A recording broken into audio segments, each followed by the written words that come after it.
पूर्णपणे त्यांच्या असणाऱ्या एअर डिफेन्सचा ताबा आपण घेतला होता.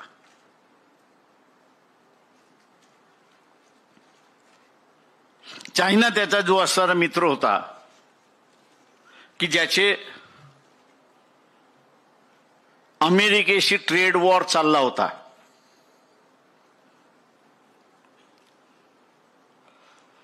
अमेरिकेचं मार्केट बंद झालं तर चायनाच्या हे लक्षात आलं होतं की आपली अर्थव्यवस्था बिघडणार आहे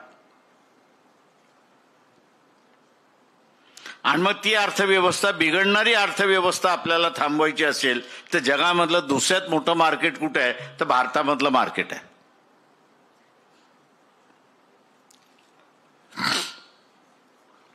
ते भारताचं मार्केट आहे आणि म्हणून चायना असं म्हणालं की खरंच आपलं जर युद्ध झालं अमेरिकेबरोबर आणि आपण आता असताना पाकिस्तानला मदत केली तर भारतातलं मार्केट आपल्या हातातून जाईल. आणि म्हणून या लुटूपुटूच्या लढाईमध्ये सुद्धा चायनाने पाकिस्तानला मदत केली नाही, हत्यारं दिली, तो भाग वेगळा, पण मदत केली नाही.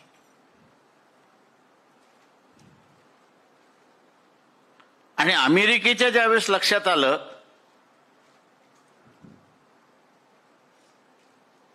की पाकिस्तान आपल्यापासून दूर गेलं होतं, आपल्यावरती चायनाचं नियंत्रण करण्यासाठी त्यावेळेस भारताकडे त्यांनी बरेच प्रयत्न केले, पण आपण त्यांना हातच धरायला संधी देत नव्हतो.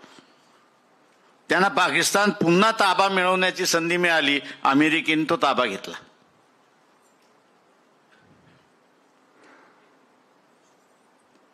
आणि आमच्या असणाऱ्या विश्वगुरूला असा हाया दम भरला की मी जे जाहीर केलेलं आहे त्याच्या विरोधात एक शब्द सुद्धा बोलायचा नाही. युद्धाची घोषणा तिथे झाली. आजही नरेंद्र मोदींनी युद्ध थांबले असं घोषणा केलेली आहे का तर नाही. कारण का याच्या गांडीतच दम नाही आहे की तो मोदीला तो ट्रम्पला अंगावरती घेऊ शकतो. ही संधी आहे आंबेडकरवाद्यांची, फुले शाहू आंबेडकरवाद्यांची संधी आहे.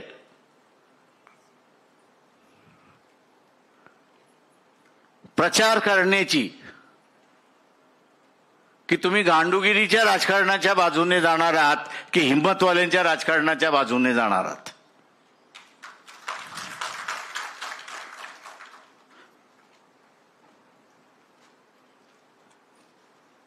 एक हॅरल्ड रॉबिन्सचं असणारं एक फार चांगलं पुस्तक आहे, दी प्रेसिडेंट म्हणून.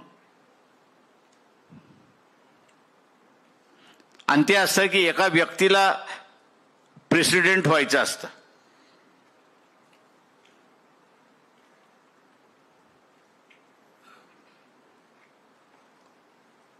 आणि त्या पुस्तकामध्ये असं त्यांनी म्हटले की संधी मिळाली आणि ह्यांनी वापरले आणि तो प्रेसिडेंट झाला. ही आंबेडकरवाद्यांच्या हातामधली असणारी संधी आहे. संधी काय तर दोन संधी आहेत.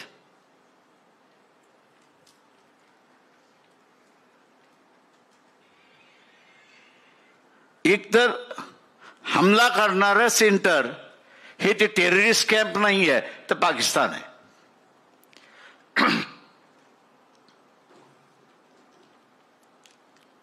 ते टेररिस्ट कॅम्प नाही आहे, ते फक्त तिथे ट्रेनिंग दिल्या जाते. हमला करणारे ते सेंटर नाहीत. हमला करणारा असणारं पाकिस्तान आहे. तुम्हाला पाकिस्तानची 5 शकलं करण्याची संधी आली होती, तुम्ही का घालवलीत? आणि ट्रम्पमुळे तुम्ही घालवलीत.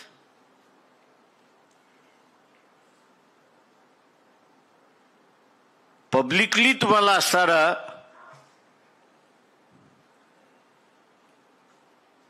जे राष्ट्रभक्त स्वतःला म्हणतात आहेत,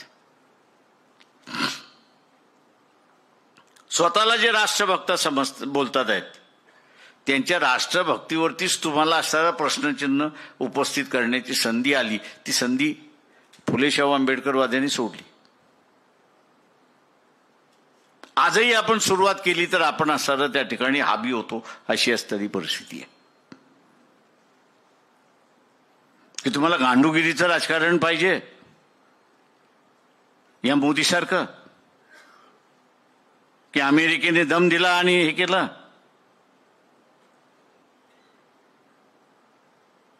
की तुम्हाला असणारा इराणच्या खोमिनी सारखं राज्य पाहिजे. नाही, मला ज्या दिवशी थांबवायचं त्या दिवशी मी थांबेन. आणि त्यांनी इस्रायलवरती बंबारडी सुरुवात ठेवली आणि शक्य झाल्यानंतर तो असणारा म्हटला ठीक आहे आता मी थांबतो. ही संधी आहे.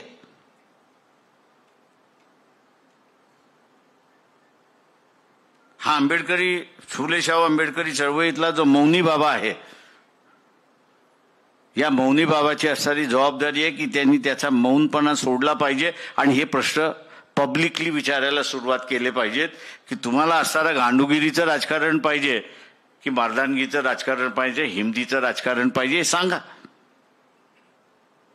जो गांडू असेल तो गांडूगिरीच्या राजकारणाला मतदान देईल, जो हिम्मतवाला आहे तो हिम्मतवाल्याच्या राजकारणाला मतदान देईल. तुम्हाला असणारा प्रश्न उपस्थित करावे लागतील.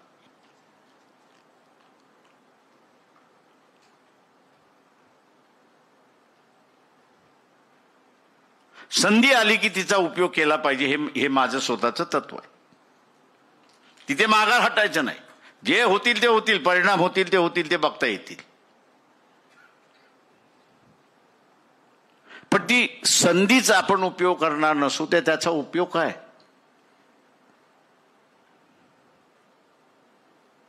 आज त्याचा परिणाम काय दिसतोय आपल्याला की नंतरच्या घडामोडीचा असताना त्यांनी विषय घेतलाय. चांगला घेतलाय मी असं म्हणेन. घडामोडी काय दिसतात आहेत आपल्याला की एका बाजूला रशिया आपल्या बरोबर असायचा, आज रशिया आपल्या बरोबर उभा राहताना दिसत नाहीये, तर तो पाकिस्तान बरोबर उभा राहिलाय. तो पाकिस्तान बरोबर उभा राहिलाय. तो पाकिस्तानला मदत करायला तयार आहे. पाकिस्तानला का मदत करायला तयार आहे? तर पुन्हा हे गांडूगिरीचं राजकारण हे आपण लक्षात घ्या. गांडूगिरीचं राजकारण काय? तुम्ही पुतीनला ऐकून माघार घेतली नाही.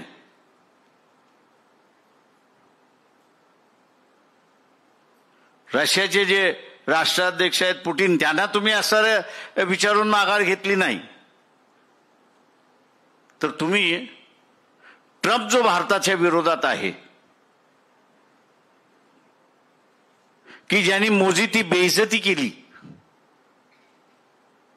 व्हाईट हाऊसमध्ये त्याची असणारी बेइज्जती केली, त्यांनी सांगितलं आणि भारत गप्प बसला. त्यांनी सांगितलं आणि RSS वाले गप्प बसले.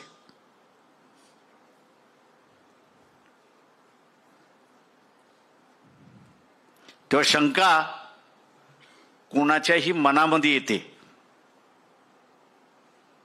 शंका ही कोणाच्या मनामध्ये येते की हा माणूस, हे राष्ट्र आपल्या बाजूने उभं राहील की न राहील. का रशियाचं आणि युक्रेनचं युद्ध चालू आहे. युक्रेनला असणारी सगळी मदत अमेरिका आणि वेस्टर्न कंट्रीज त्या ठिकाणी देत आहेत. आज रशियाला मदत चायना करते.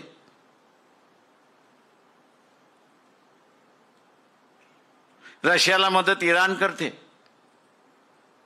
आपण त्यांना मदत करत होतो असं मी म्हणेन. का त्यांचं सगळं तेल हे भारत विकून देत होता त्यांना आणि युद्धाला लागणारा पैसा त्या ठिकाणी देत होता. आज शंका ही उपस्थित राहिली की रशियाचं तेल जे भारत विकून देत होता, उद्या पुन्हा ट्रम्पनी सांगितलं बंद आणि ह्यांनी बंद केलं तर आमचा असणारा लढण्याचा जो स्रोत आहे, लढण्याचा जो स्रोत आहे तो सगळाच बंद झाला. आणि हा लढण्याचा स्रोत बंद झाला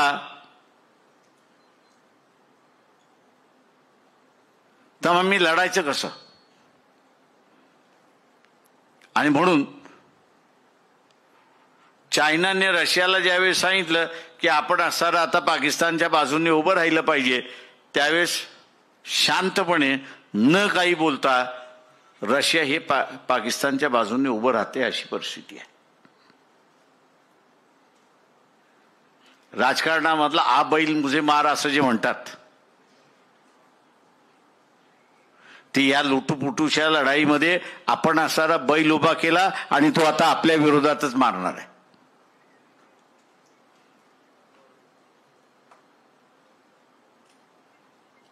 नंतरची जी परिस्थिती आहे ती अत्यंत भयानक आहे. जे पाकिस्तान 10 दिवसाचं सुद्धा युद्ध लढू शकत नाही अशा परिस्थितीमध्ये आलं होतं, आज त्याला टर्कीशिवाय दुसरं कोणीच टर्की आणि चायनाशिवाय दुसरं कोणीच देऊ शकत नव्हतं. पण चायना सुद्धा लपून लपून त्या ठिकाणी देत होतं. आज असणारं रशिया एका बाजूने आणि अमेरिका दुसऱ्या बाजूने खुलं त्यांना असणारं ॲम्युनेशन पुरवायला सुरुवात झाली आणि पुन्हा सुसज्ज करायला झालेलं आहे. पुन्हा सुसज्ज करायला झालेलं आहे.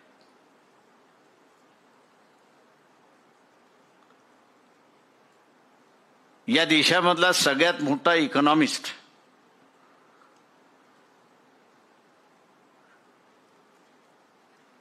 हे डॉक्टर बाबासाहेब आंबेडकर, आणि त्यांनीच अर्थव्यवस्थेमधला येणाऱ्या काळासाठी एक सिद्धांत मांडला होता. आणि ते म्हटले पुढची युद्ध जी आहेत ही जमिनीचा ताबा मिळवण्यासाठी नसणार आहेत. जमिनीचा ताबा मिळवण्यासाठी नसणार आहेत, तर पुढची युद्ध ही अर्थव्यवस्था ताबा घेण्यासाठी लढल्या जाणार आहेत.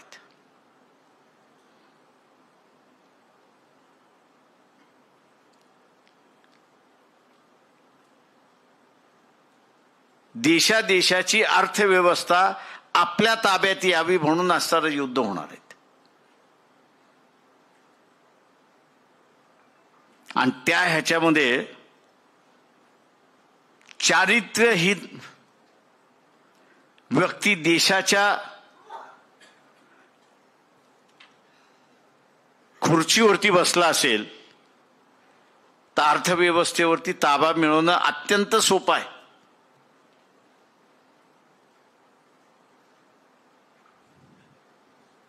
अत्यंत सोपं आहे. त्याचं चारित्र्य दाखवा आणि आम्ही जे करतोय त्याला मान्य करून घ्या. हे जे मोदीच्या समोर ट्रम्प एवढी दादागिरी करू शकतो, चारित्र्याचा तर प्रश्न नाही. शंका उपस्थित आहे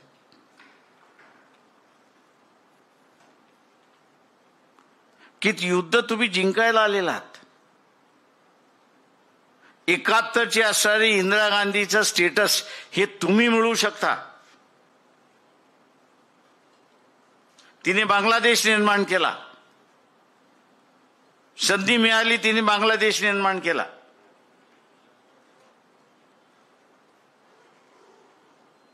तिने हे बघितलं नाही ईस्ट पाकिस्तान वेस्ट पाकिस्तान या दोघांमधलं 4000 किलोमीटरचं अंतर आहे आणि या 4000 किलोमीटरच्या अंतराला एक राज्याचा भाग दुसऱ्या बाजूला आहे. त्याला नियंत्रित ठेवण्यासाठी, गव्हर्न करण्यासाठी, त्याच्यासाठी लागलेला सगळा जो इन्फ्रास्ट्रक्चर आहे तो देशावरच्या असणाऱ्या रिसोर्सेसवरती फार मोठा असणारा ड्रेन आहे. अशी जी परिस्थिती आहे ती विसरली. 2 तुकडे करतायत करा आणि करून मोकळी झाली. आपण RSSला विचारलं पाहिजे, BJPला विचारलं पाहिजे, नरेंद्र मोदीला विचारलं पाहिजे, अरे बा तुला पाकिस्तानचे 5 तुकडे सोडून 30 वर्ष जो असणारा आतंकवाद्यांचा हमला होता तो थांबवण्याची संधी होती, ती तुम्ही का दौडवली ते सांगा. आणि आज परिस्थिती अशी आहे की तुमच्याकडे कोणी मित्र राहिला नाही. ज्याचे 5 तुकडे काढण्याची असणारी लोकांची अपेक्षा होती, आज त्याच प्लेयरला तुमचे मित्र रशिया आणि दुसऱ्या बाजूला अमेरिका तुमची असणारी मैत्रीण,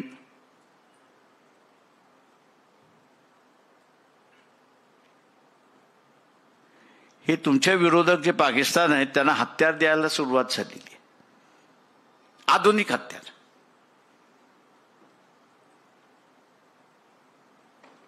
उद्याच्या असणाऱ्या कालावधीमध्ये ही परिस्थिती तुम्ही फेस करू शकता का? RSS वाल्यांचा प्रचार काय असायचा की इथले मुसलमान तुमच्या छाताड्यावरती बसतील आणि इथल्या मुसलमानांना तुम्हाला छाताड्यावरती बसून घ्यायचं नसेल तर सगळ्या हिंदूंनी एकत्र या. आज उलटा प्रश्न आपण विचारला पाहिजे की इथला असणारा मुसलमान हा भारतीय मुसलमान आहे, पण तुमच्या ह्या नाकारतेपणामुळे, तुमच्या ह्या गांडुगिरीच्या राजकारणामुळे ज्या पद्धतीने असणारा पाकिस्तानला हत्यारं दिल्या जात आहेत आणि उद्याच्या असणाऱ्या युद्धामध्ये आपल्याकडे हत्यारं होत नाही, आपणही दुसऱ्यांकडून विकत घेऊन लढत असतो, त्यांनी देण्याचं बंद केलं तर इथला मुसलमान छाताड्यावरती बसण्याच्या ऐवजी पाकिस्तानचा मुसलमान तुमच्या छाताड्यावरती बसणार आहे की नाही, आणि ह्याची निर्माती कोण करणार आहे तर RSS, BJP, नरेंद्र मोदी करणारे आहेत. हा लोकांपुढे आपण प्रश्न घेऊन जाणार आहोत की नाही?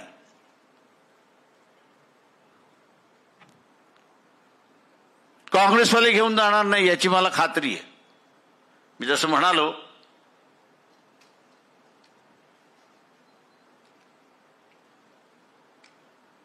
समाजवादी आणि कम्युनिस्टवाले हा कधी प्रश्न उपस्थित करणार नाही.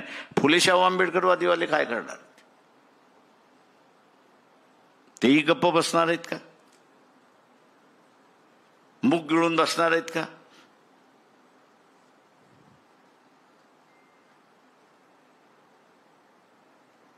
आत्ताचा जो कालखंड आहे हा अत्यंत क्रुशियल कालखंड आहे असं मी त्या ठिकाणी मानतोय. काल रात्री बरेच संपादक आणि सिनियर नागपूरमधले जर्नलिस्ट आम्ही सगळे बसलो होतो. त्यांनी मला विचारलं की तुम्ही हे म्हणताय यायला आम्हाला शक्य होईल की नाही माहीत नाही, पण तुमचं रीडिंग काय आहे? मी त्यांना म्हटलं होतं की थॉट्स ऑन लिंग्विस्टिक स्टेट्स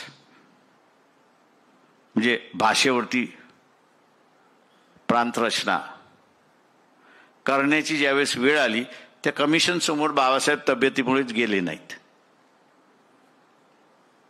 पण त्या समितीला त्यांनी असणारा मसुदा सादर केला.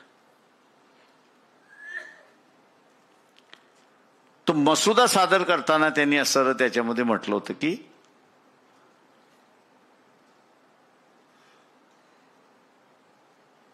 तुम्ही भारतामध्ये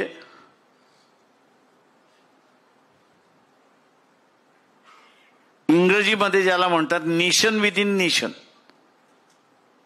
म्हणजे राष्ट्रामध्ये राष्ट्र, असं जे निर्णय करण्याचे तुमचं जे धोरण आहे काही काळ चालेल, पण हे राष्ट्रामध्ये राष्ट्र जे उभे करतायत आणि त्यांच्यामधला संघर्ष जर सुरुवात झाला, त्यांच्यामधला संघर्ष सुरुवात झाला तर त्या संघर्षाला कंट्रोल कोण करणार, नेतृत्व कोण करणार? आणि ते म्हटले लीडरशिप ही जर स्टेट्समॅनशिप नसेल, म्हणजे मी ह्या राज्याचा आहे म्हणून ह्या राज्याची भूमिका घ्यावी आणि देशाच्या असणाऱ्या भूमिकेचा विसर पडावा त्याला, हा देश देश म्हणून राहणार नाही, वेगवेगळ्या जुन्या पद्धतीने तुकड्यांमध्ये विखुरला जाईल अशी असणारी परिस्थिती होती. आणि म्हणून त्यांनी असं एक फार चांगलं वाक्य वापरलं होतं, दाय कर्स्ड इंडिया, दाय शॅल नेव्हर बी युनायटेड. हे बायबलमधलं आहे.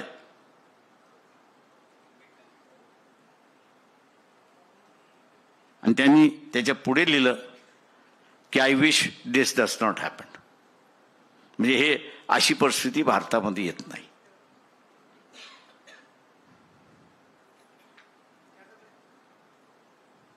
आजच्या असणाऱ्या सगळ्या ह्याच्यामध्ये बाबासाहेबांनी भाषेच्या आधारावरती एक राज्य दुसऱ्या राज्याच्या विरोधात उभं राहिलं आणि भारतामध्ये स्टेटमेंटशिप नसेल तर मग त्याची संघर्ष टाळणार कोण? यंत्रणा शिल्लक राहत नाही ते संघर्ष टाळण्यासाठी. आणि यंत्रणा जर तुमच्याकडे तो संघर्ष टाळायचा नसेल, त्या संघर्षाचा भेगा जे आहेत हे भगदाड व्हायला वेळ लागणार नाही. आणि भगदाड एकदा झालं की ते जुळवणं कठीण आहे अशी असणारी परिस्थिती आहे. आता तेच आपण केलंय. सांगता आलं पाहिजे आपल्याला की इथल्या असणाऱ्या मुसलमानांना हा आमच्या छाताड्यावरती बसेल म्हणून त्याला असणारं एक विलन करून आपण बसून झालं. त्याला विलन म्हणून आपण असणारं बसवलेलं आहे. आता ह्या विलनपणातून त्याला सुटका आपण द्यायलाच तयार नाही आहोत.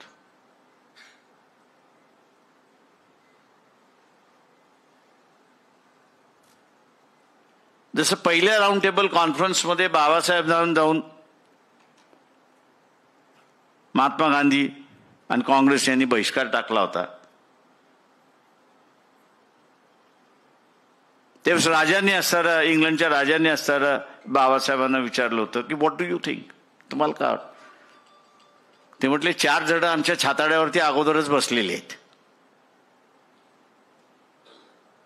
जातीच्या स्वरूपातले 4 जण आमच्या छाताड्यावरती अगोदरच बसलेले आहेत. तुमचं राज्य हे 5वं आहेत की जे आमच्या छाताड्यावरती बसलेले आहेत. किंवा तुम्ही आम्हाला जर स्वातंत्र्य मिळालं तर आमच्या छाताड्यावरचा 1 माणूस कमी होईल, म्हणजे आम्हाला 4 जणांशी लढायला मोकळं होता येतं. 4 जणांशी मग आम्ही लढायला मोकळे आहोत. आज तुम्ही 5वे जे आमच्या छाताड्यावरती बसलेले आहात त्याच्यावर 5 जणांची गठ्ठी झालेली आहे आणि आम्ही लढू शकत नाही अशी परिस्थिती आहे.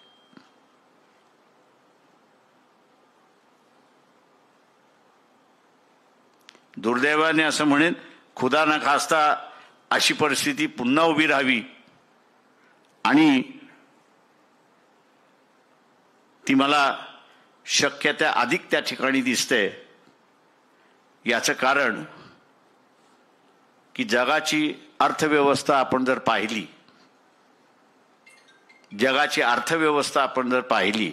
तर ही जगाची अर्थव्यवस्था हळूहळू कोलमडत चाललेली आहे. आणि ती कोलमडत चालली आहे याचं कारण ज्याला इंग्रजीमध्ये डेमोग्राफी आपण म्हणतो तिच्यामधला फार मोठा बदल व्हायला लागला. त्या डेमोग्राफीमधला फार मोठा बदल व्हायला लागलाय. आणि तो काय व्हायला लागलाय की म्हातारी माणसं फार संख्येने झालेली आहेत आणि तरुण माणसं कमी झालेली आहेत. तरुण माणसं कमी झालेली आहेत जगभर आणि म्हाताऱ्यांची संख्या वाढलेली आहे. आता म्हाताऱ्यांचा वर्ग हा इंग्रजीमध्ये ज्याला बाईंग क्लास म्हणजे विकत घेणारा वर्ग हा नाही, का त्याच्या सगळ्या गरजा पुरून झालेल्या आहेत. इंग्रजी भाषेमध्ये सांगायचं झालं तर तो रिप्लेसमेंटचा क्लास झालेला आहे. आर्थिक दृष्टिकोनातून तो रिप्लेसमेंट म्हणजे घरात फ्रीज आहे, एकदमच खराब झालं तर बदला, नाही तर स्क्रू लावा आणि चालू द्या. त्याच्यामुळे तो विकत घेणारा वर्ग नाहीये. नवीन वर्ग जन्मालाच आला नाही म्हणून त्याचा संसार सुरुवात झाला नाही, आणि त्याचा संसार सुरुवात झाला नाही म्हणून तो कन्झ्युमर आयटम मधला बायर क्लासच झाला नाही. त्याच्यामुळे अर्थव्यवस्थेमधला ज्याला आपल्याला म्हणता येईल की रिसेशनची कालखंड हा सुरुवात झाला.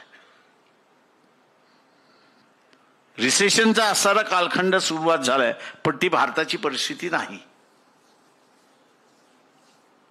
काय येत्या अजून 30 वर्ष भारताची लोकसंख्या वाढत जाणार आहे. आणि म्हणून मनमोहन सिंगने एकदा जे म्हणालं होतं की आमच्याकडे 25 कोटीचा मिडल क्लास आहे, आज तो 40 कोटीचा मिडल क्लास झालाय. एवढं मोठं मार्केट जगामध्ये कुठेच नाहीये. एवढं मोठं मार्केट जगामध्ये कुठेच नाहीये. आणि म्हणून मी असं एकदा म्हणालो होतो की भारताला आपल्या विभागामध्ये देशामध्ये शांतता राखायची असेल तर जगाला किती बाजारपेठ आपली मोकळी करायची आणि किती करायचे नाही, आणि ती मोकळी करत असताना वेगवेगळ्या देशामध्ये ती कशी डिवाइड करायची याचा आराखडा जोपर्यंत तुम्ही ठेवत नाही तोपर्यंत प्रत्येक जण हाऊत केल्यानंतर पोहायला येतो. तशा रीतीने हा कन्झ्युमर क्लास आहे तो आपल्याकडे आला पाहिजे, तो आपल्याला मिळाला पाहिजे, या दृष्टिकोनातून त्याचे प्रयत्न राहणार. आणि तिथेच मी असं म्हणतोय की जी ट्रम्पनी जी आता असणारा संधी घेतली, पाकिस्तानला चायना मदत करत नाही हे लक्षात आल्यानंतर अमेरिकेने जे असताना पाकिस्तानला पुन्हा कवटाळलं आणि मोदीला दम देऊन सांगितलं की बंद कर, मी इकडनं अनाऊन्स करतोय की इथला असताना सीज फायर झालेला आहे, तोंड उघडलंस तो तुझं चारित्र्य बाहेर काढल्याशिवाय राहणार नाही, ही जी धमकी दिली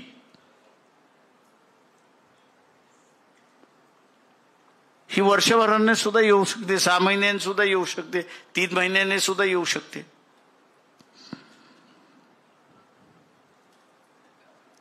आणि आता त्याची गरज मोठी पडलेली आहे. आणि म्हणून मी म्हणालो की आत्ताच्या कालावधीमधलं वाईट शब्द आहे, मला माहिती आहे गांडू हा वाईट शब्द आहे, नामदेव ढसाळांच्या भाषेमध्ये हा चांगला शब्द आहे.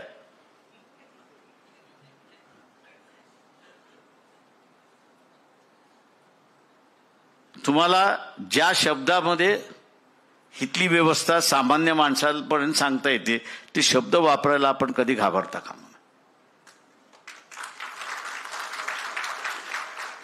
तुम्हाला सरळ लोकांना विचारलं पाहिजे की तुम्ही गांडूगिरीच्या राज्याने गेला, राजकारणाने गेलात तर आज नुसता हितला मुसलमान नाही तर पाकिस्तानमधला मुसलमान तुमच्या छाताड्यावरती बसणार आहे का त्याला मदत करणारं अमेरिका आहे, त्याला मदत करणारा इंग्लंड आहे, त्याला मदत करणारा आता फ्रान्स आलेला आहे, त्याला मदत करणारा रशिया आहे आणि चायना होताच.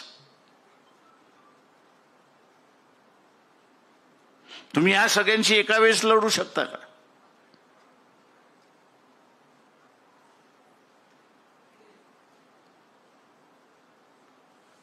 तर नाही. आणि म्हणून हे RSS BJP जे गांडूगिरीचं राजकारण करते याला मतदान करणं म्हणजे तुम्ही गांडू आहात, मतदार गांडू आहे. यांच्या विरोधात करणार असाल तर हिंमतवाल्याला तुम्ही मतदान केलेलं.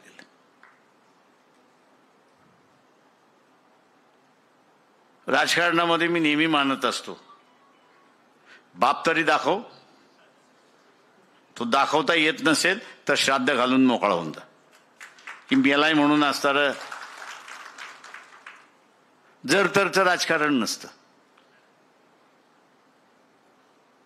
जर तरचं राजकारण नसतं. आणि म्हणून अशा व्यवस्थेमध्ये आल्यानंतर माझं म्हणणं आहे की फुले शाहू आंबेडकरी चळवळीने लोकांसमोर जी वस्तुस्थिती आहे ती निर्भयपणे त्या ठिकाणी मांडली पाहिजे. लोकांना काय वाटते ते वाटू द्या ना. मी लोकसत्तेमध्ये हा शब्द माझा नाही आहे. 9 तारखेला ज्यावेळेस ट्रम्पनी तिथनं घोषणा केली ती माझ्या कानापर्यंत सुद्धा आली नव्हती. पण बॉर्डरवरती एक सोल्जर जो होता, त्याचं नाव सांगत नाही, कुठे होता तो नाही सांगत, त्याचा मला फोन आला आणि मला म्हटला, ये गांडूगिरी का राजकारण बंद कर दो ना. मी चक्रावलो, म्हटलं आज न कधी शिवाय देणारा अमुक देणार. म्हटलं झालं काय, आपने टीवी नहीं सुना क्या. मतलब नहीं, ट्रंप ने सीज फायर डिक्लेयर कर दिया. साले हम जीतने वाले थे तो उनको सीज फायर डिक्लेयर उसने किया और अपना ये गांडू प्राइम मिनिस्टर चुपचाप बैठा है. ये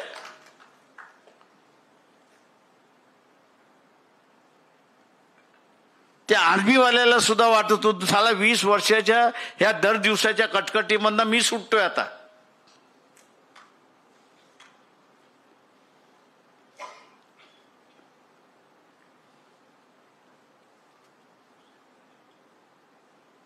सामान्य जनतेमधला त्या सोल्जरच्या निमित्ताने आलेला फोन ही परिस्थिती आहे. या परिस्थितीची वाचा आणि या परिस्थितीचं शब्दांकन करणं हे गरजेचं आहे. आणि फुले शाहू आंबेडकरी चळवळ ते शब्दांकन करेल अशी अपेक्षा बाळगतो आणि मी रजा घेतो.